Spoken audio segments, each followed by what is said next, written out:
เห็นผิวพรรณผ่องใสของอาจารย์เขาว่าอาจารย์เป็นทุกปีปีที่แล้วนี่เหลืออีก2 อาทิตย์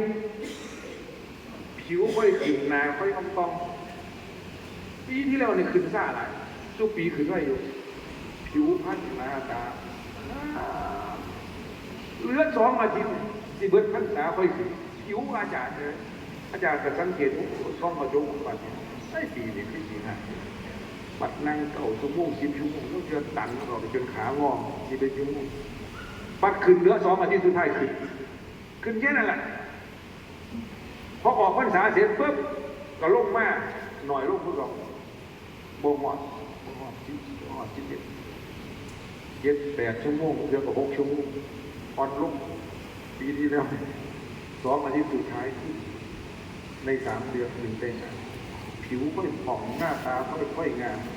ผิวค่อยงามจักปีนี่ก็สิเป็นไหนก็เฮ็ดอยู่ไปก็ยังบ่ขึ้นบางเทียมันอาจสิเป๋ๆขึ้นซุ่มเฮากันได้ครับเนี่ยอันนี้